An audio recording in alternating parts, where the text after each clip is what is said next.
ustedes y con tu espíritu. Del Santo Evangelio según San Mateo. Al enterarse Jesús de que Juan había sido arrestado, se retiró a Galilea y dejando el pueblo de Nazaret se fue a vivir a Cafarnaúm, junto al lago en territorio de Zabulón y Neftalí, para que así se cumpliera lo que había anunciado el profeta Isaías. Tierra de Zabulón y Neftalí, camino del mar, al otro lado del Jordán, Galilea de los paganos. El pueblo que yacía en tinieblas vio una gran luz. Sobre los que vivían en tierra de sombras, una luz resplandeció. Desde entonces comenzó Jesús a predicar diciendo: conviértanse, porque ya está cerca el reino de los cielos. Y andaba por toda Galilea, enseñando en las sinagogas y proclamando la buena nueva del reino de Dios y curando a la gente de toda enfermedad y dolencia. Su fama se extendió por toda Siria y le llevaban a todos los aquejados por diversas enfermedades y dolencias, a los poseídos, epilépticos y paralíticos, y él los curaba. Los seguían gran muchedumbre, venidas de Galilea, Decápolis, Jerusalén, Judea y Transjordania. Palabra del Señor. Gloria a ti, Señor Jesús. Pues queridos hermanos, el Evangelio que hemos escuchado de San Mateo, pues propiamente está después de que Jesús pasó por las tentaciones en el desierto. Zabulón y Neftalí son los lugares donde se tuvo lugar la primera cautividad de los hebreos, verificada por los asirios también. Se verifica también ahí mismo la infracción de la ley que tuvo la primera predicación del Evangelio. Y también descubrimos que los predicadores deben de dar ejemplo de poder elegir el mejor tiempo y el mejor lugar que sea oportuno para su predicación, como lo hace Jesús, eligiendo un lugar, un tiempo concreto, después de que Juan el Bautista había sido arrestado, y fue así como él empieza a predicar para que aproveche a muchos de distinta condición. Ya había un pueblo preparado que se había arrepentido y él empieza su predicación para hablar ya de ese reino de Dios. Así como alegóricamente Juan es una voz que significa precursor del verbo y además profeta, después que concluyó el profeta y fue preso, apareció el verbo cumpliendo lo que había dicho la voz, esto es, el profeta, retirándose a Galilea, pasando el mensaje del Evangelio de ser una figura a ser una realidad.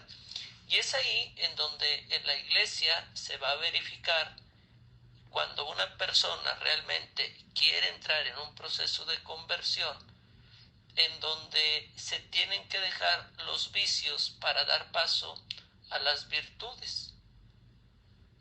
Propiamente,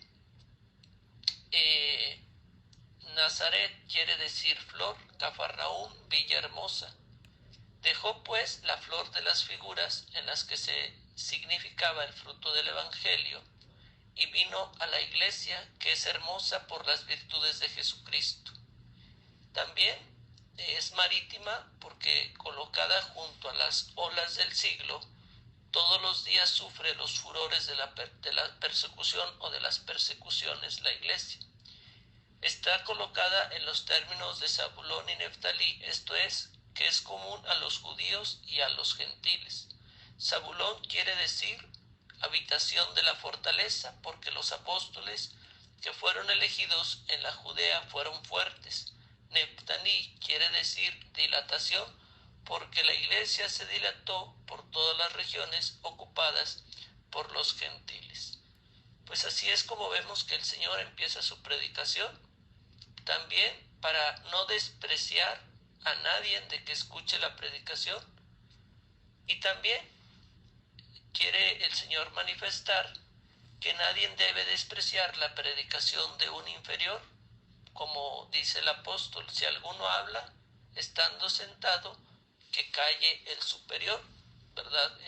Siempre alguien, y nos puede pasar, y nos ha pasado, que la persona más sencilla, que aparentemente no sabe de Dios, nos termina evangelizando. Y especialmente de esto se han dado cuenta los grandes sabios, ¿verdad?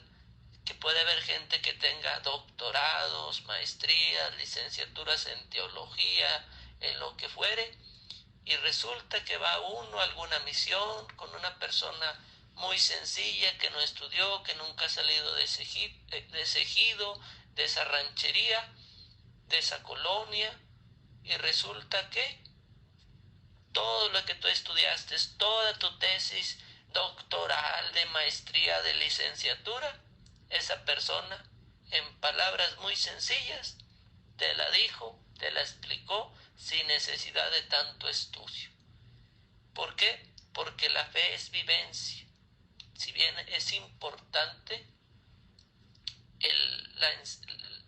los estudios, pues la vivencia es mucho más importante. Recordar que la Sagrada Escritura, primero, los evangelios, primero fue la tradición oral, transmitir lo que vivieron, y después se escribieron. También podemos ver cómo las gentes que siguen a Jesús, pues unos lo seguían por su magisterio celestial, como los discípulos, otros por las curaciones de sus enfermedades, otros movidos por su fama y por la curiosidad, queriendo experimentar por sí mismos si era verdad lo que se decía de Jesús. Otros también lo seguían por envidia, queriendo acusarlo y cogerlo en alguna contradicción. Siria, místicamente hablando, quiere decir levantada. Galilea, voluble o rueda, esto es diablo y mundo, que es soberbio y siempre rueda hacia el abismo, en el cual se dio a conocer la noticia sobre Cristo por medio de la predicación. Los endemoniados son los idólatras, los lunáticos son los volubles, los paralíticos son los perezosos y los malhechores. Pues ojalá y que el anuncio de la palabra del Señor Jesús nos dé una palabra de vida eterna en nuestra mente, en nuestro corazón. Pues te mando un saludo desde la lejanía del desierto, un fuerte abrazo desde la cercanía de las redes sociales. Te pido que ores mucho por mí, presbítero Israel Orduña Gudiño, vicario en el templo de San Cayetano en Hércules, Coahuila. Y te mando mi bendición pidiendo que la Santísima Virgen María te cubra con su manto, y la bendición de Dios Todopoderoso, Padre, Hijo y Espíritu Santo, descienda sobre ti y tu familia y te proteja en este tiempo de pandemia por el que estamos pasando. Amén, amén, amén.